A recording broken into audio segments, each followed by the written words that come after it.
A produção de arte, ao mesmo tempo que se apresenta como uma ferramenta de inovação, também semeia o surgimento de tradições específicas, enraizando, seja dentro da música, da literatura ou do cinema, escolas e movimentos diversos.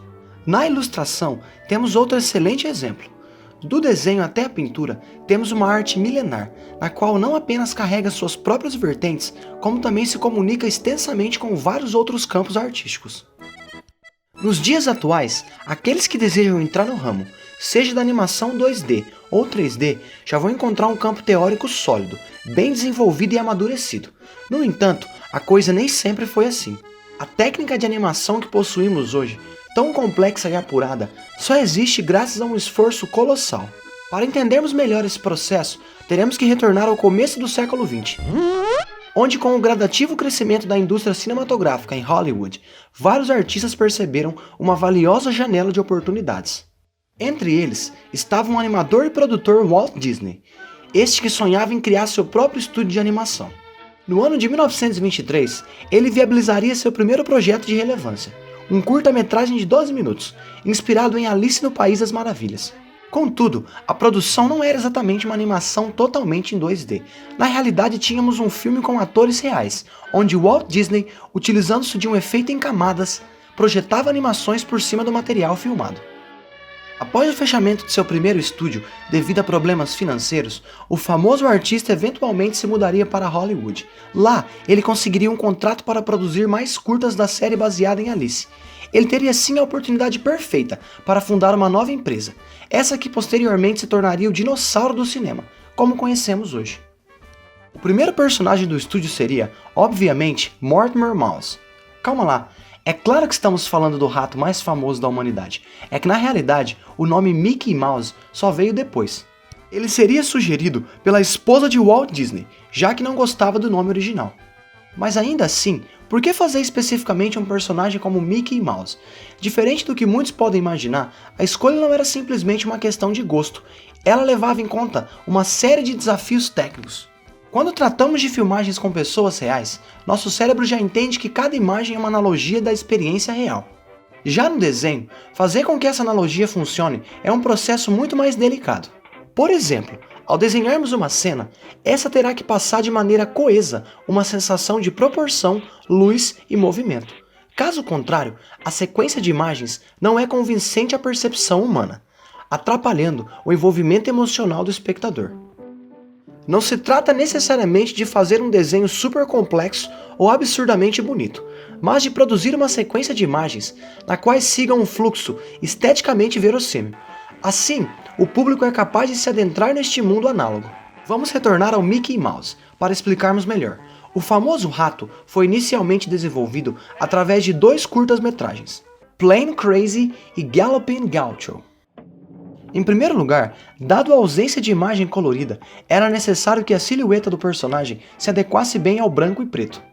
As partes do corpo eram acentuadamente esféricas e gordas, porém, as pernas e os braços exageradamente finos, assim era possível transmitir os movimentos do personagem com máxima clareza. As expressões faciais do rosto branco contrastavam com um contorno predominantemente preto, permitindo também maior clareza na transmissão das emoções e sentimentos. As linhas finas entre os membros e na expressão do rosto também facilitavam o exagero nas formas durante o movimento, elemento em que os animadores inteligentemente também aplicariam a objetos inorgânicos. Observe, por exemplo, a forma com que o avião lança voo, agindo como se fosse uma espécie de cachorro. Essas manipulações na forma e proporção só é possível nos desenhos, sendo um dos pilares para criar uma experiência muito mais expressiva. O espectador não está simplesmente assistindo a uma sequência de quadros, ele está diante de um mundo fantástico, com vida própria. Eventualmente, Mickey protagonizaria a animação Steamboat Willie, a primeira a ser realmente lançada ao grande público. Vale destacar, é claro, que a Disney não era o único estúdio do mercado.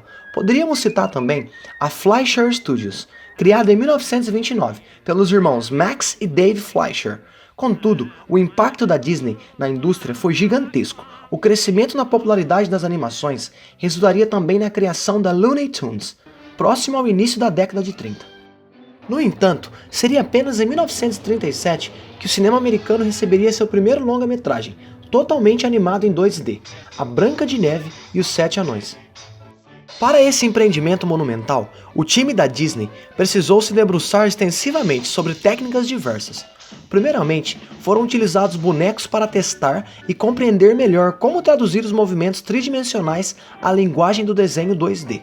E é claro, houve uma aplicação primorosa da pintura, onde os quadros foram coloridos de forma viva e expressiva.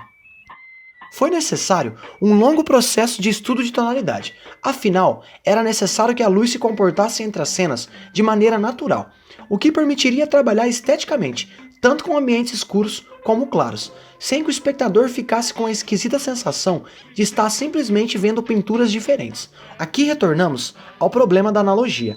A Disney jamais teria conseguido criar um mundo tão fantástico e altamente expressivo se não tivesse previamente desenvolvido um domínio tão delicado em gerar uma experiência visual verossímil. Especialmente porque em várias das animações que assistimos, não é tão incomum que o animador seja trocado a cada 10 ou 15 segundos do filme. Não porque o animador foi demitido ou algo do tipo, simplesmente porque o processo é tão trabalhoso que às vezes é necessário literalmente centenas de animadores para que um projeto seja entregue em uma janela de tempo razoável. A necessidade de alternância exige que o estudo estético da animação e dos personagens seja ainda mais minuciosa. Assim, principalmente nas grandes produções, antes de animar qualquer cena, a equipe desenvolve um estudo extenso de como é a personalidade e as expressões de cada personagem. Deste estudo é gerada uma espécie de guia visual, que será seguido pelos animadores, evitando assim inconsistências em cenas em que a troca de profissionais foi muito constante. Neste ponto, é claro, idealmente, há também um diretor que supervisiona e auxilia a equipe de animação. Mas ainda que o processo seja extremamente complicado, felizmente, houve uma obra em particular na qual tem auxiliado estudantes mundo afora a ingressar na arte da animação. Falamos do livro Illusion of Life, obra que muitos consideram como a Bíblia da animação, e de fato, no livro encontramos de forma didática e clara não apenas a técnica envolvida, mas toda a bagagem de 2 animadores da própria Disney, estes nos quais participaram diretamente no processo de desenvolvimento da técnica do estúdio. A obra foi escrita em 1981 por Frank Thomas e Ollie Johnston. O objetivo era justamente ensinar o intrincado processo desenvolvido pela Disney ao longo dos anos. Só que, é claro, Frank e Ollie tinham um desafio enorme. Afinal, como eles poderiam transmitir, de maneira intuitiva, uma teoria tão extensa, algo que foi desenvolvido ao longo de várias décadas de maneira orgânica? Bem, para simplificar o processo, pelo menos um pouco, a dupla decidiu organizar o material teórico do livro em 12 tópicos, estes nomeados como os 12 princípios da animação. Cada um dos 12 pontos almeja ensinar da forma mais clara possível cada pilar fundamental à arte feita pelos profissionais da época. Pontos que permanecem até hoje como um dos elementos mais basilares, seja da animação 2D ou 3D. E vale destacar que a ordem da apresentação não reflete nenhum tipo de hierarquia, o animador precisa dominar os 12 princípios. O primeiro princípio é o Squash and Stretch. O Squash and Stretch se refere à expansão e contração orgânica de volume. Imagine uma bola de borracha. Quando a colidimos com os objetos, ela sofre distorções. No momento em que ela bate em uma parede, ela achata. Ao ganhar velocidade, ela estica. Essas distorções são fundamentais não apenas para gerar uma sensação natural de volume, mas também para aumentar a expressividade, seja dos personagens ou dos próprios objetos. Repare na animação Plane Crazy, como objetos inorgânicos esticam e distorcem. Reparem também nas expressões faciais dos personagens. Note como a linha do queixo se move, ganhando volume quando o personagem aperta o maxilar e perdendo volume quando ele o estica.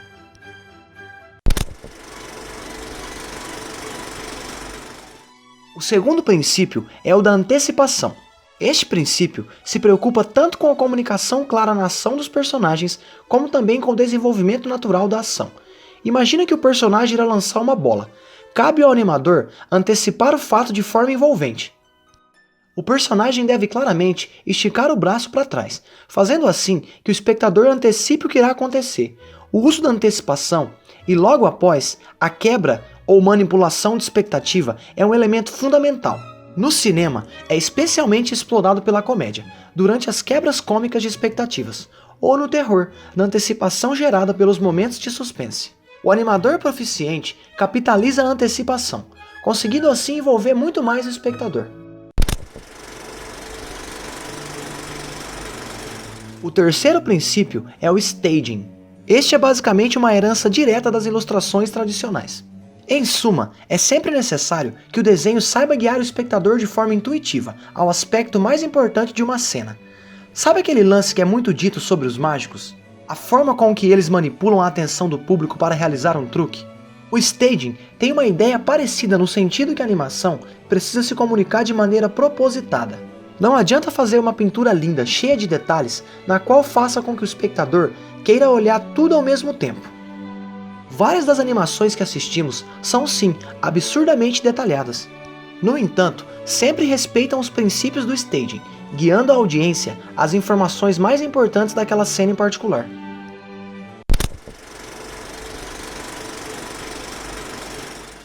Já no quarto princípio, temos algo bem técnico e particular à animação.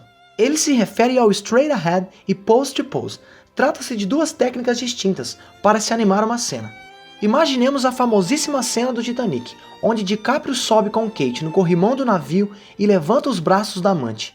No método straight ahead, a cena seria animada seguindo a ordem cronológica natural. Primeiro DiCaprio sobe junto com a Kate, levanta os braços dela e depois a abraça.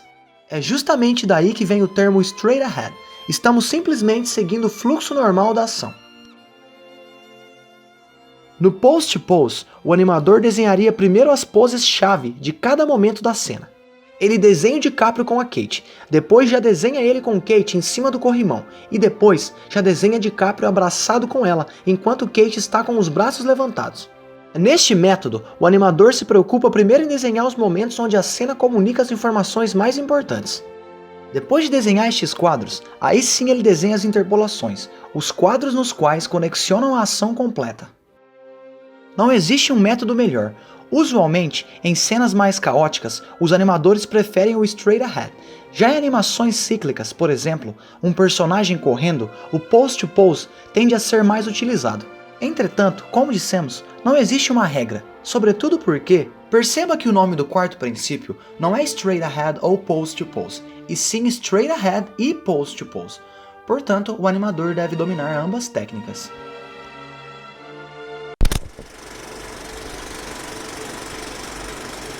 O quinto princípio é o overlapping. Basicamente, se refere ao fato de que as partes de um personagem ou objetos não devem adquirir e perder velocidade ao mesmo tempo. Um ótimo exemplo disso é a movimentação do cabelo. O cabelo do personagem deve sofrer influência no movimento de forma orgânica. O overlapping é aplicado sobre diversos aspectos, tanto em objetos como, por exemplo, nos próprios membros do personagem. Não é natural que os membros se movam na mesma velocidade. Assim, na animação de um personagem andando, as mãos devem alcançar a extremidade do movimento após o braço. Em sexto, temos o slow in e o slow out, este que também se preocupa com a sensação de uma física fluida. Não é natural que os objetos adquiram velocidade abruptamente. O animador deve sempre tomar cuidado para que os quadros reflitam de forma orgânica o acúmulo e perda de velocidade.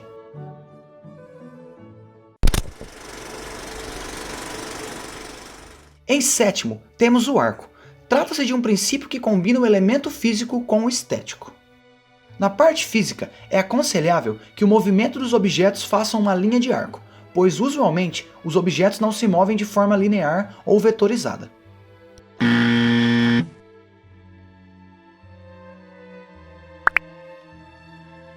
Em segundo, temos um aspecto estético que se conexiona com o staging. Ao desenhar a pose dos personagens, a linha em arco também é preferível, pois fica mais natural. Se desenhamos o personagem com linhas acentuadas retas, tanto a expressividade como a naturalidade acabam se perdendo.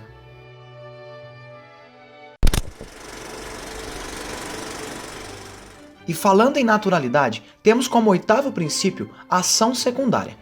Basicamente, é importante que o personagem realize ações sutis e secundárias à ação principal, que está sendo apresentada na tela. Isto deixa a cena mais natural. Imagine que temos um personagem correndo em um parque. A animação da corrida será a preocupação primária, porém, por cima dessa, devemos adicionar ações secundárias.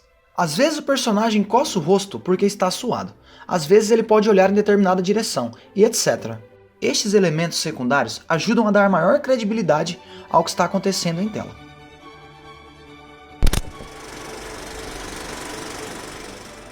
O nono princípio é o do timing. Neste caso, temos novamente uma preocupação com a questão física, mas agora mais condizente à proporção. Se temos dois objetos em cena, um pequeno e um grande, não é natural que o objeto maior acumule velocidade mais rápido que o objeto menor. Os quadros da animação precisam respeitar o contexto geral da cena. Em desenhos de super-herói, por exemplo, o timing pode ser utilizado justamente nesse sentido oposto. Se a velocidade do super-homem respeita a proporção natural do ser humano, não teremos a sensação de que ele é muito mais forte do que um humano comum.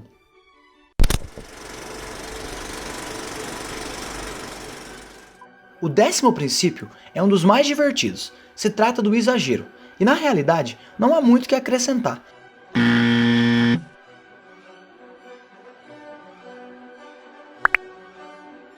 Ele é literalmente isso, o exagero.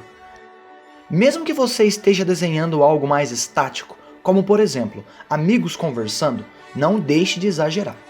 Se o personagem é extrovertido, faça com que mova os braços e levanta a cabeça de forma desprendida. Se é um personagem tímido, coloque ele bem arqueado para dentro, quase como estivesse se contorcendo para falar. Enfim, a ideia é essa, exagere. Movimentos realistas, entre aspas, geralmente não beneficiam a animação. Movimentos exagerados aumentam a antecipação, comunicam a cena de forma mais clara e, principalmente, são bem mais expressivos.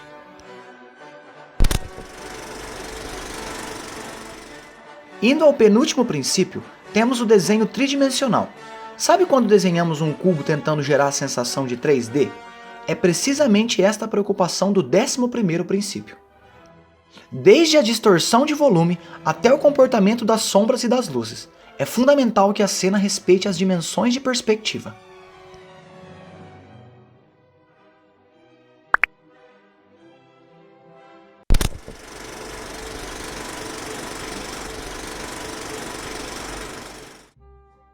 Por último, temos outro princípio bem divertido, o apelo. O apelo se refere a quanto o personagem, pela própria estética, consegue comunicar determinadas características. Isso também se aplica, é claro, ao desenho como um todo. Um pântano negro e denso consegue por si expressar mistério e perigo. Já um personagem com traços angulados e rosto fino consegue por si expressar uma personalidade maldosa.